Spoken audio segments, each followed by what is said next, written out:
25절까지입니다.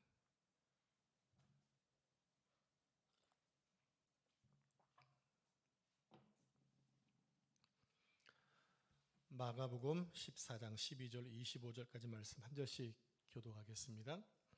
무교절의 첫날 곧 6월절 양 잡는 날에 제자들이 예수께 여짜오되 우리가 어디로 가서 선생님께서 6월절 음식을 잡수시게 준비하기를 원하시나이까 하매 예수께서 제자 중에 둘을 보내시며 이르시되 성내로 들어가라. 그리하면 물 한 동이를 가지고 가는 사람을 만나리니 그를 따라가서 어디든지 그가 들어가는 그 집 주인에게 이르되 선생님의 말씀이 내가 내 제자들과 함께 6월절 음식 먹을 나의 객실이 어디 있느냐 하시더라 하라. 그리하면 자리를 펴고 준비한 큰 다락방을 보이리니 거기서 우리를 위하여 준비하라 하시니 제자들이 나가 성내로 들어가서 예수께서 하시던 말씀대로 만나 6월절 음식을 준비하니라. 저물매 그 12를 데리시고 가서 다 앉아 먹을 때에 예수께서 너희 이르시되 내가 진실로 너희에게 이르노니 너희 중에 한 사람 곧 나와 함께 먹는 자가 나를 팔리라 하신대. 그들이 근심하여 하나씩 나는 아니지요 하고 말하기 시작하니 그들에게 이르시되 12 중에 하나 곧 나와 함께 그릇에 손을 넣는 자니라. 인자는 자기에 대하여 기록된 대로 가거니와 인자를 파는 그 사람에게는 화가 있으리로다. 그 사람은 차라리 나지 아니하였더라면 자기에게 좋을 뻔하였느니라 하시니라. 그들이 먹을 때에 예수께서 떡을 가지사 축복하시고 떼어 제자들에게 주시며 이르시되 받으라 이것은 내 몸이니라 하시고 또 잔을 가지사 감사기도 하시고 그들에게 주시니 다 이를 마시매 같이 읽겠습니다. 이르시되 이것은 많은 사람을 위하여 흘리는 나의 피 곧 언약의 피니라. 아멘. 이 말씀은 살아계신 하나님의 말씀입니다. 아멘. 오늘 예배하는 여러분에게 하나님의 은혜와 평강이 가득하시기를 축복합니다. 다음 주일에 성찬 예식이 있습니다. 성찬 예식을 할 때마다 한 가지 아쉬운 것은 성찬 설교와 성찬 예식을 한꺼번에 진행하려다 보니까 시간이 좀 부족한 거예요. 그래서 성찬 메시지를 충분히 묵상한 후에 성찬 예식을 했으면 좋겠다라는 생각을 가지고 오늘과 다음 주에 걸쳐서 성찬 설교를 하고 이어서 성찬 예식을 진행하도록 하겠습니다. 그래서 오늘은 성찬에 담긴 메시지 4개와 또 다음 주에 3개를 살펴보도록 하겠습니다.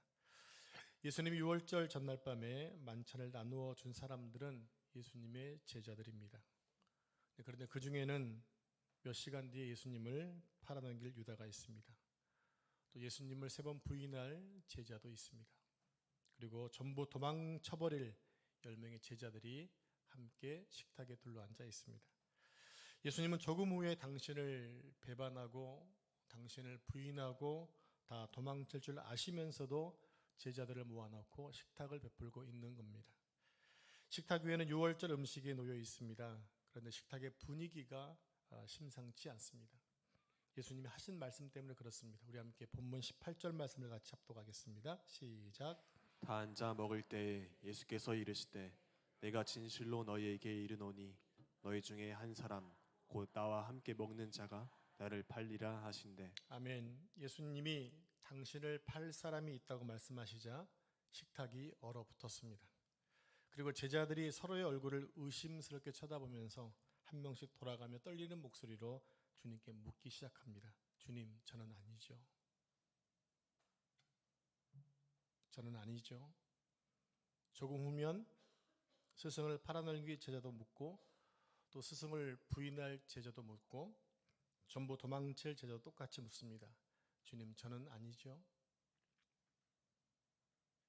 여러분, 그들이 왜 이렇게 물었던 것일까요? 이것은 자기 자신을 믿지 못했기 때문입니다.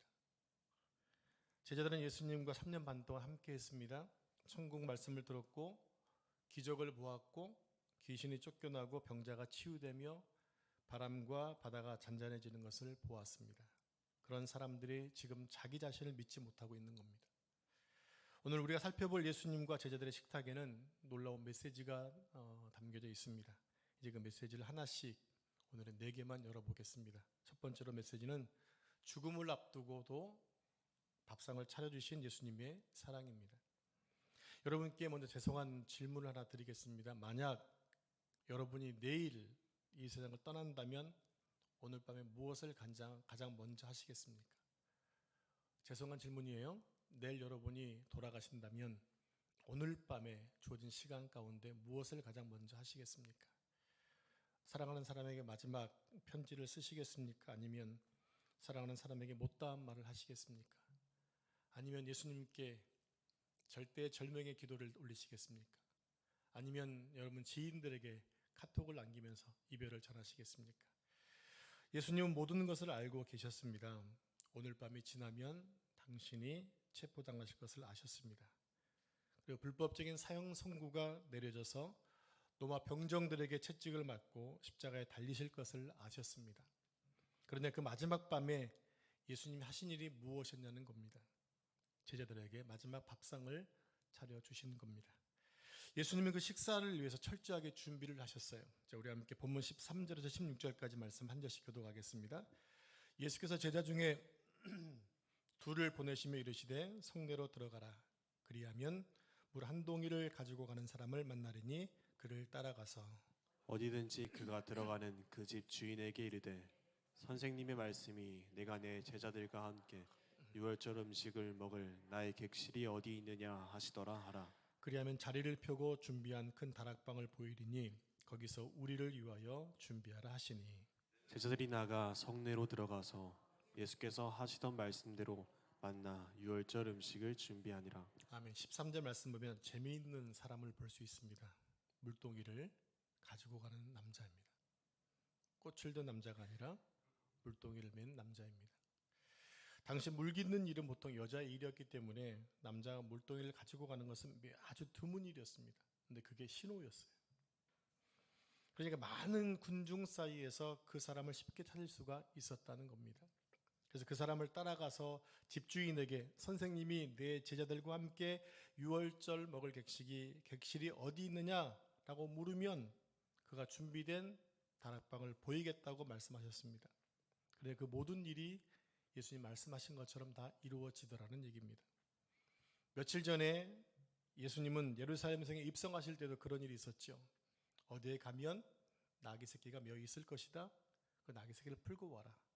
그때 왜 풀어가느냐라고 물으면 주가 쓰시겠다라고 하면 그냥 내어줄 것이다 라고 했던 것이 그대로 성취되었죠.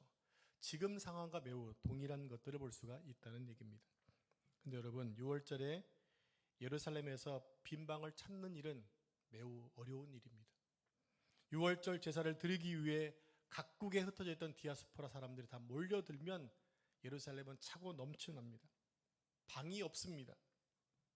근데 그 큰 방이 주님의 만찬을 위해 준비되어 있었다라는 거예요. 이게 우연일까요?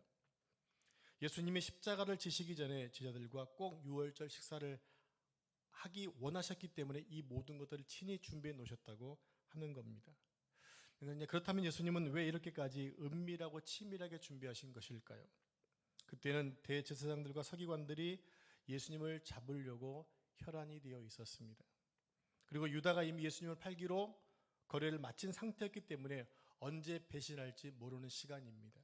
그래서 예수님은 제자들과의 마지막 식사가 방해받지 않도록 직접 설계하셨다는 거죠. 여러분 여기서 우리가 한 가지 놓치면 안 되는 것이 있습니다. 예수님은 순환을 당하신 것이 아니라 순환을 맞이하신 거라는 얘기입니다. 그리고 끌려가시는 것이 아니라 자원해서 그 길을 가셨다고 하는 거예요.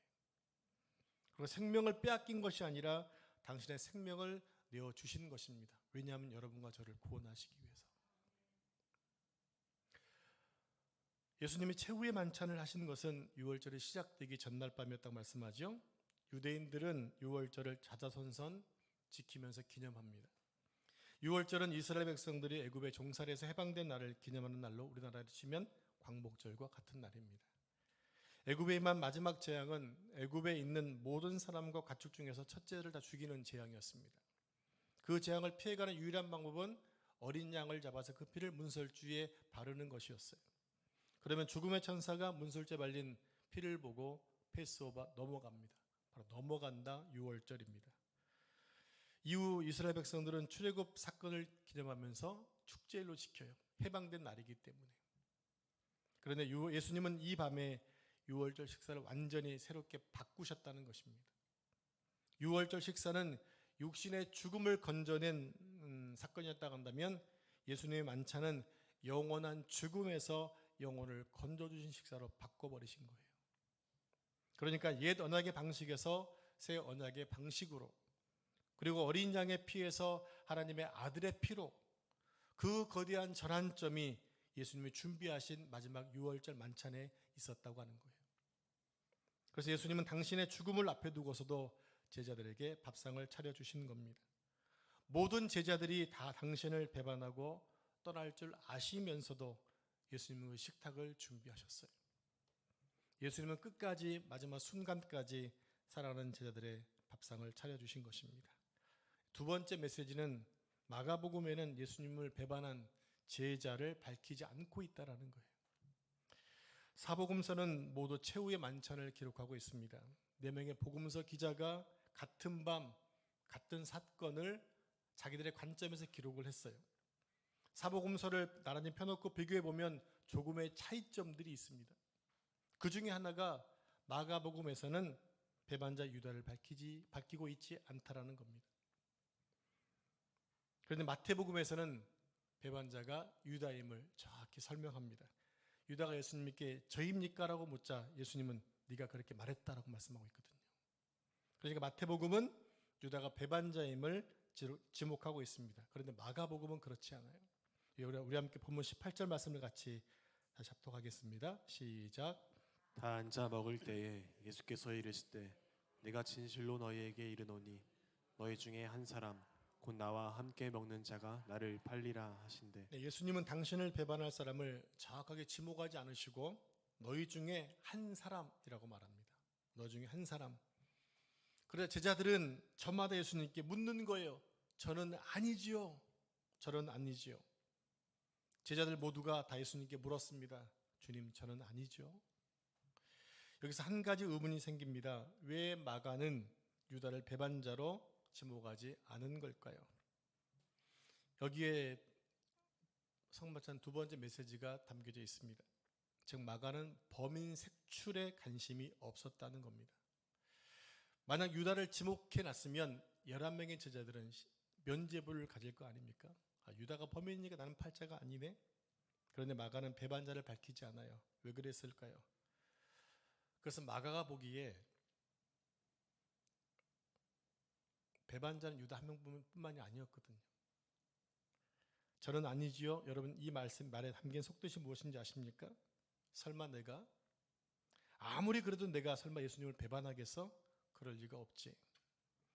근데 이것은 자신에 대한 확신이 아니었습니다. 자기 자신을 믿지 못하는 떨림이었다고 하는 거예요.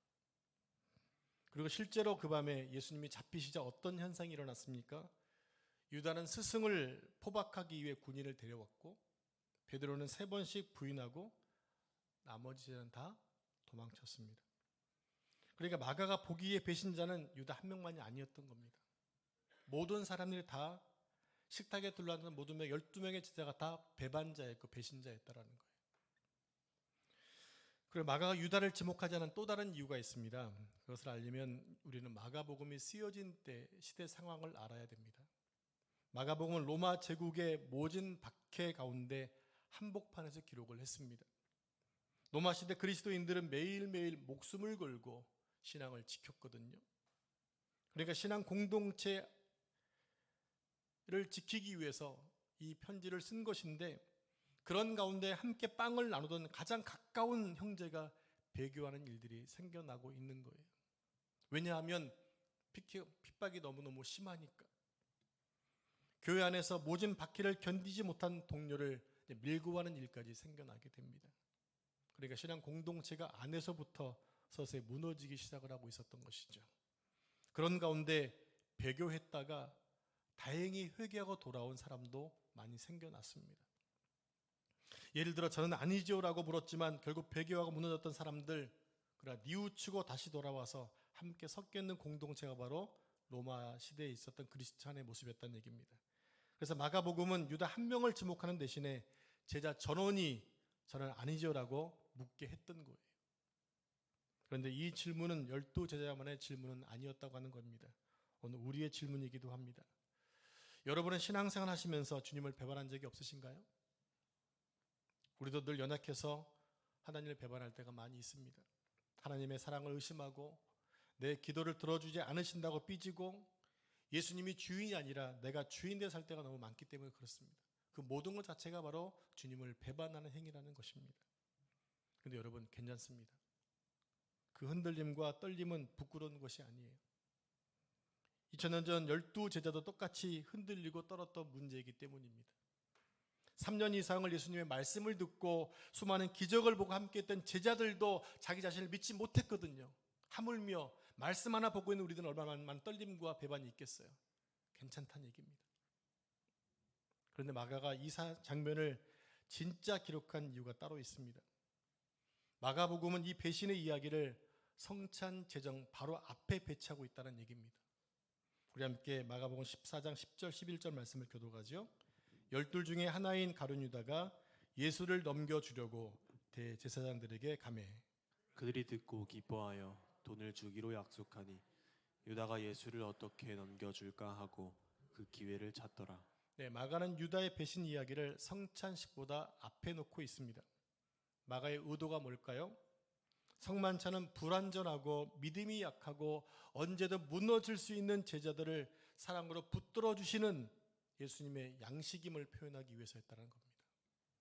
그러니까 마가의 의도는 비록 가룟 유다가 예수님을 배반했지만 예수님이 준비하신 만찬을 통해 다시 돌이키기를 원하는 기대하는 마음을 가지고 성만찬을 뒤에 놓고 있다는 얘기입니다. 만약 마가가 가룟 유다의 이름을 지목했다면 유다는 영원히 돌아올 기회를 잃어버렸을지도 모릅니다.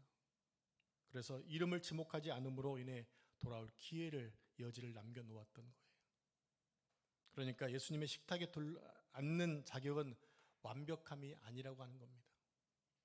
그러니까 예수님의 성찬은 잘못을 하고 또 자격이 없고 또 배반을 꿈꾸고 주님을 부인해서 실망을 시켜도 참여할 수 있는 이 사랑과 은혜의 또 회복의 자리였다고 하는 것입니다. 성찬의 세 번째 메시지입니다. 가장 가까운 자의 배신 이야기입니다.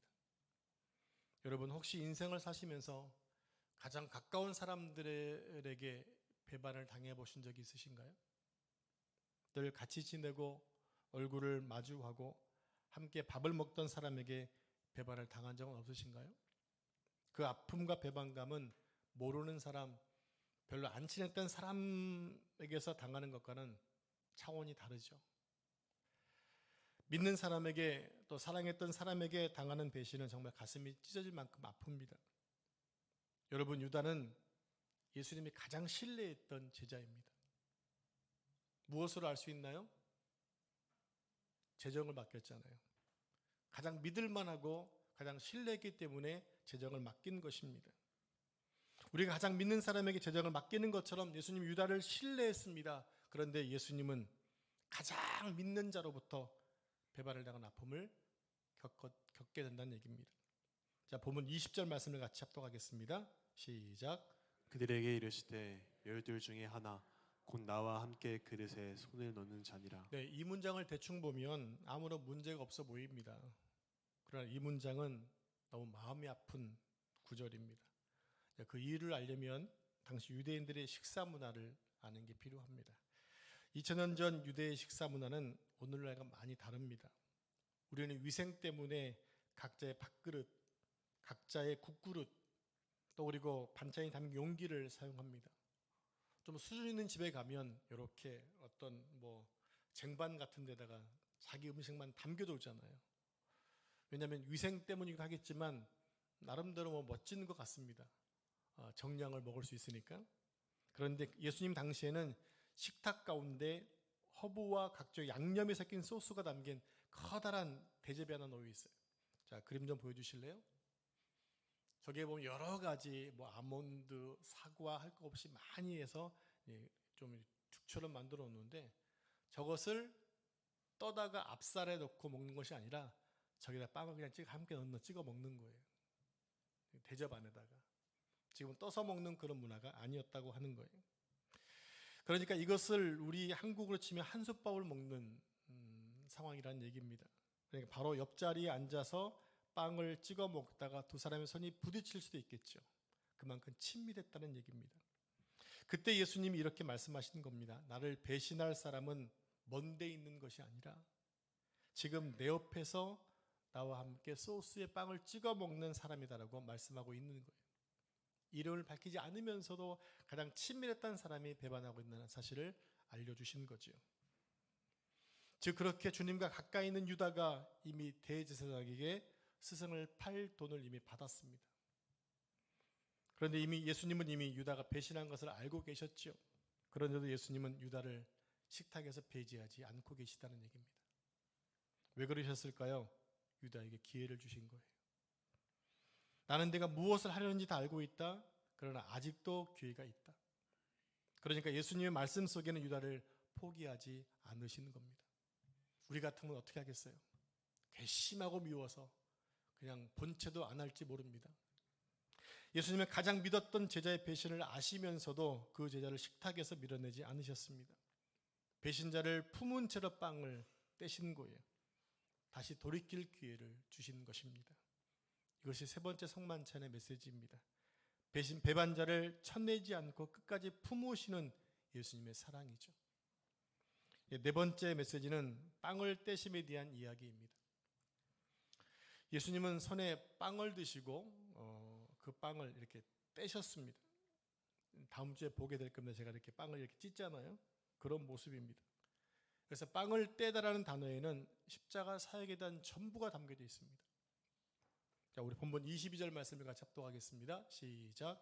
그들이 먹을 때에 예수께서 떡을 가지사 축복하시고 떼어 제자들에게 주시며 이르시되 받으라 이것은 내 몸이니라 하시고. 자, 화면 보여주시면 떼다라는 단어가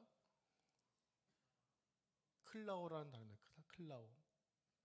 이 단어는 자르다, 부수다, 쪼개다, 찢다라는 의미가 있습니다.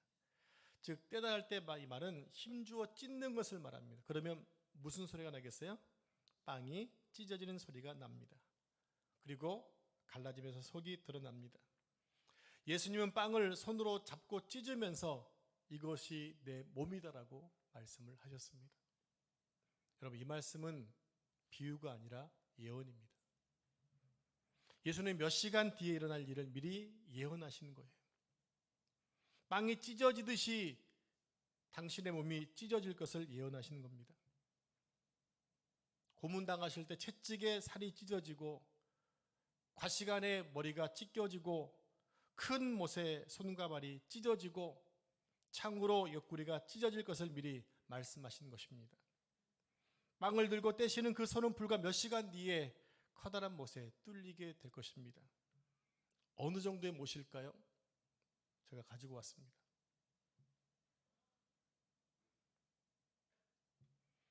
이 못은 당시 십자가창에 쓰였던 것을 똑같은 크기, 똑같은 모양, 똑같은 무게로 제작한 것입니다. 여러분 대못 생각하시면 안 됩니다. 그러면 이렇게 휘어질 수 있어요. 이것은 절대 휘어지지 않는, 마치 만져보면 주석이 섞인 것 같은 이건 견고한 못인데 궁금하신 분이 있다가 만져보시기 바랍니다. 제가 밖에 내릴 때 한번 만져보시기 바랍니다. 차갑습니다. 지금 그 손으로 제자들에게 빵을 떼어 주시는 것입니다. 여러분 우리가 여기서 한 가지 더 알아야 할 것이 있어요. 이 장면은 구약의 출애굽기 24장 8절의 말씀과 정확히 연결되고 있다는 겁니다. 함께 말씀 함께 합독하겠습니다. 시작. 백성에게 뿌리며 이르되 이는 여호와께서 이 모든 말씀에 대하여 너희와 세우신 언약의 피니라. 네, 모세가 시내산에서 하나님과 첫 번째 언약을 맺을 때 언약의 증표로 짐승을 잡아서 백성에게 피를 뿌렸습니다. 그것은 이스라엘이 하나님 백성이 되었다는 언약의 증표였거든요. 그런데 1500년이 지난 6월절에 예수님이 새 언약의 증표로 당신의 몸을 내놓으신 겁니다. 구약의 옛 언약이 짐승의 피로 맺어졌다면 새 언약은 하나님의 아들의 피로 맺으신 계약이었다고 하는 거예요. 모세의 언약은 돌판에 새겨졌습니다. 그런데 모세가 분노하여 그 돌판을 던져버려서 산산조각 부셔져 버렸습니다. 왜냐하면 백성들이 하나님이 아니라 금송아지를 만들어 섬겼기 때문에, 즉 언약이 파괴되었기 때문에 더 이상 필요 없는 돌파는 던져서 깨져버린 거예요.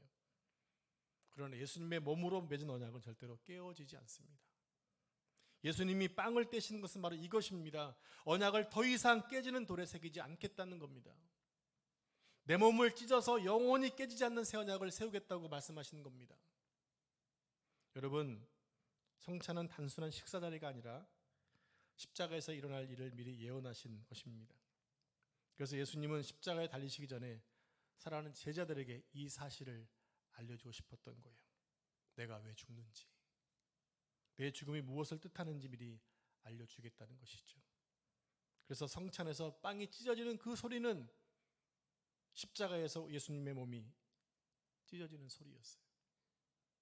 그리고 그 찢어짐의 소리는 우리와 하나님 사이에 새로운 길이 열리는 소리였다는 겁니다. 자, 우리 함께 마태복음 27장 51절 말씀을 같이 합독하겠습니다. 시작. 이에 성소 휘장이 위로부터 아래까지 찢어져 둘이 되고 땅이 진동하며 바위가 터지고.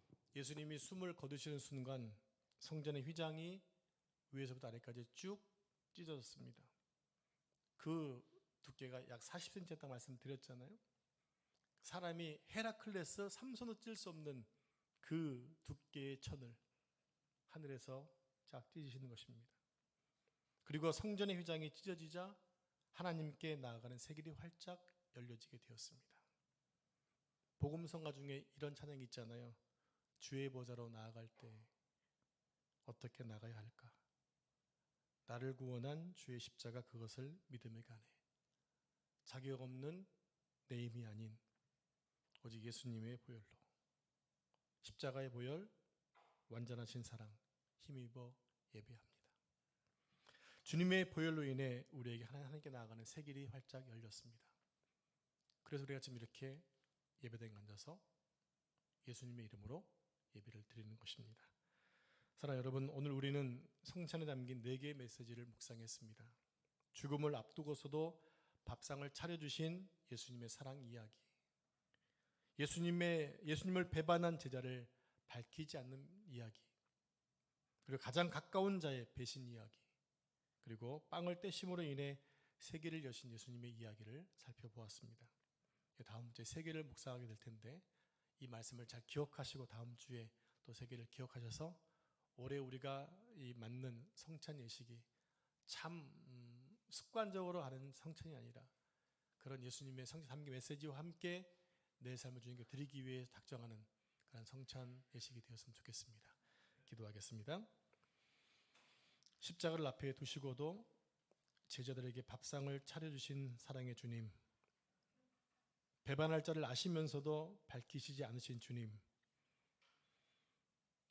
가장 가까운 제자로부터 배신을 당해도 그를 물리치지 않으시고 끝까지 돌이키기를 원하셨던 주님, 그리고 빵을 떼심으로 인해 하나님께 나아갈 새 길을 열어주신 하나님 감사합니다. 이 말씀을 기억하며 한 주간 동안 성찬을 위해 기도하기 원합니다.